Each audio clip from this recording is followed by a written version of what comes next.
Clube do Livro, na Unicinos FM 103.3, também na TV Unicinos. O assunto de hoje é O Velho e o Mar, do Ernest Hemingway. E Camila, aqui agora a gente chama novamente a professora da Unicinos para conversar conosco. Isso mesmo, então mais algumas considerações da professora Marta Andrade Silva, confira. O Velho e o Mar é um dos livros mais cultuados desse autor. Inclusive consta entre grupos assim, de admiradores, de leitores da obra de Hemingway como um dos livros assim, preferidos desse público. Hemingway escreveu O Velho e o Mar em 52, publicou em 52. Em 54 ele foi agraciado com o Prêmio Nobel de Literatura, né, de modo que esse livro, O Velho e o Mar, inclusive, foi citado quando do recebimento do prêmio pelo autor. Né? E, em 61, Hemingway falece, né? Ele se suicida. E antes disso, esse livro foi levado às telas, né, no cinema, em 58. O Velho e o Mar foi filmado, né, um filme muito bonito, né, concorreu a Oscar, não recebeu só trilha sonora, algum prêmio assim, né, e mais adiante, bem mais, lá em 2010, foi feita uma animação, curta-metragem, também, O Velho e o Mar, concorreu ao Oscar e dessa vez levou. Então eu cito esses dois momentos aí para destacar a importância desse livro, não apenas no campo da literatura, mas no campo da arte como um todo. Clube do Livro, TV Unicinos, Unicinos FM, O Velho e o Mar, do Ernest Hemingway. A gente estava falando aqui antes, no bloco anterior, então, né? Se ele pegava o peixe, se não pegava. Pegou, não pegou? Pegou. Pegou o peixe. Depois de muita briga, né, ele conseguiu finalmente pegar o peixe. Ele mata o peixe no mar ainda, né?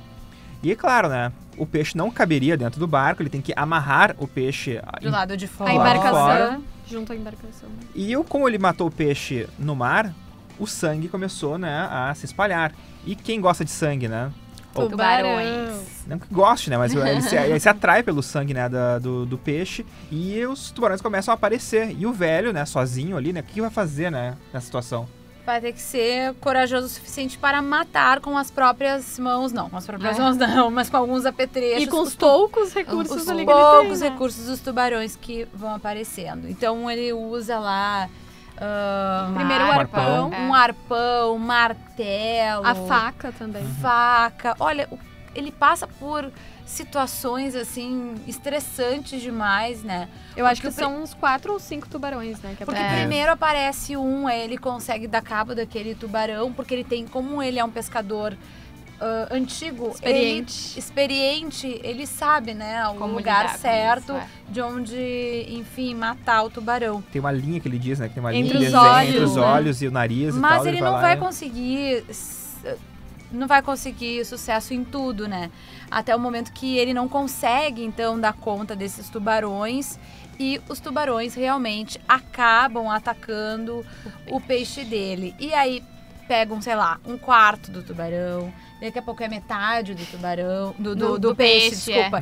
Um quarto do peixe, depois metade do peixe, e ele vai tentando se livrar desses tubarões, ao mesmo tempo, aí sim espalha mais esse sangue do peixe grandão e os tubarões ficam mais atraídos. E ao mesmo tempo vai escurecendo também. Enquanto ele tá indo pra costa, enquanto ele tá indo pra sua casa, né? E tu como leitor na torcida, né? Porque ele chegue na costa com alguma coisa do peixe, né? Não, alguma e cada coisa vez sobrar, né? vem Depois saindo de menos peixe, menos peixe, menos peixe. Eu, pelo menos, comecei a me agoniar junto, assim. Ai, meu Deus, chega logo. Chegou muito perto, então, da costa. E aí teve um ataque maior de tubarões. Aí era um grupo de tubarões e eles realmente comeram todo o peixe que o Santiago tinha pescado. Nesse meio do caminho, o Santiago já tinha se arrependido. Por que eu peguei o peixe? Se eu não tivesse pego, né? Já começa meio que se desesperar com aquela situação.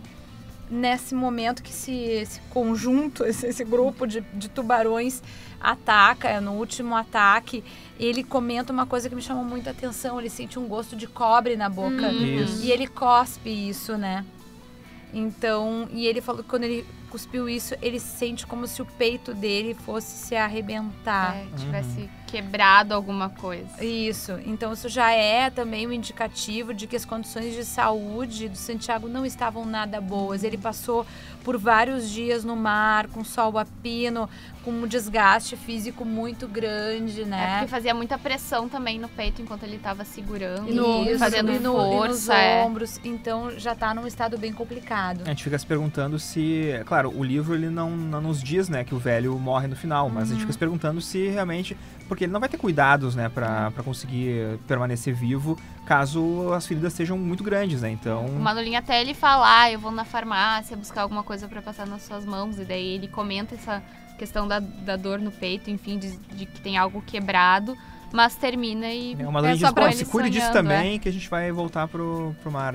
Só pra fechar, no fim, ele acaba, depois de toda essa briga, né, e que eles, os tubarões acabam tirando todos os recursos que ele tinha, até o martelado ele tentou dar no tubarão, até que o tubarão levou o martelo, né? Lembra que ele deu com um pedaço de leme na cabeça do tubarão. Tudo que ele tinha ali de apetrechos ele usou. E depois de tudo isso, então, ele, claro, consegue retornar pra aldeia, né, onde ele vivia, depois desses 3 dias em alto mar. E aí ele retorna, mas apenas com a carcaça do peixe, né? Porque os tubarões, enfim, comeram todo aquele peixe que ele tinha. Mas ainda bem, né, que chegou com a carcaça. Eu fiquei pensando o seguinte, provou, né? Depois ia virar a história de pescador. Exatamente, imagina se ele chega. Com nada. Se ele chega com nada, ele vai dizer, bom, peguei um peixe enorme e tal, pegou assim, né? Pegou. Matei 5 tubarões, matou assim. E daí, apesar de ter sobrado pouca coisa, ele ainda distribui, né? Ele fala pro Manolin, quer ficar com a espada, pode ficar com você. Com a cabeça, vamos fazer iscas, então, pra conseguir pescar outros peixes. Então, não sobrou nada, mas mesmo assim, ele ainda usa aquilo ali pra... E mesmo assim, ele, né, fala que vai continuar tentando pescar. Ele não vai parar por causa disso. Só que ele cai na cama, né? Ele chega... Num sono... Ele ainda consegue conversar um pouco com o Manolin, mas ele cai num sono profundo. Que a gente não sabe que tipo de sono é esse. Mas se ele sonha com os leões. Que é um sonho era recorrente, um né? sonho recorrente que ele tinha, uma lembrança de infância. Quando ele navegava, pelo que deu pra entender... pra África, né? E aí ele lembra aquela lembrança de infância, dos leões que ele tinha e tudo mais. Só fazia tempo que ele não tinha esse sonho, que era recorrente antes. E fecha o livro dizendo isso, fazendo essa menção, né? Lá em cima, na cabana, o velho estava dormindo de novo, com o rosto escondido no monte de jornais que lhe servia de almofada. O garoto estava sentado a seu lado. Olha o companheirismo do menino, né? Observando. O velho sonhava com leões. Então a gente... É possível que ele tenha realmente... Ou ele tá descansando o sono dos justos, assim, no sentido de que ele tava muito cansado. Ou ele realmente foi dessa pra outra, né? Pois é. E esse garoto que ele se fazia de forte ali ao lado do Santiago, né? Mas toda vez que ele virava as costas pra buscar alguma coisa, ele caía no choro. Caía no choro, em prantos. Então, como ele tava mal por dentro, mas não queria passar isso pro Santiago, né? Porque senão... Porque ele precisava ser forte pra dar aquele apoio pro Santiago naquele momento. Mas ele não se importava que as outras pessoas da aldeia vissem ele chorando, né? Ele só não queria que o Santiago percebesse que ele tava... Porque daí, imagina, se tu tá mal e daí alguém demonstra que tu tá tão mal assim, chorando, a pessoa fica pior ainda, né? Pensa que não tem mais forças. Então ele cuidava pro Santiago não ver que ele tava triste com a situação, enfim. É uma história bem triste, na verdade, como né? Como a gente falou já no começo do programa. Camila trouxe algumas curiosidades pra gente conversar um pouco aqui antes de terminar esse bloco. Isso. Bom, nesse livro, O Velho e o Mar, que é um dos livros mais conhecidos do Hemingway, existe uma semelhança ali entre a ficção e a vida do escritor, né? O Hemingway viveu em Cuba entre 39 e 60, acho que a gente até já falou, já ouviu aqui sobre isso, e alguns críticos apontam que o personagem principal, o Santiago, foi inspirado em Gregório Fuentes, um capitão do barco do Hemingway, durante os 30 anos em que o escritor viveu lá em Cuba. O Hemingway contratou o pescador para ser cozinheiro e comandar a sua embarcação Pilar. Embarcação esta que está até hoje na casa do Hemingway. Como aconteceu? A casa de Finca Vigia fica numa colina e a esposa do Hemingway descobriu essa localidade, essa casa, nos classificados de um jornal.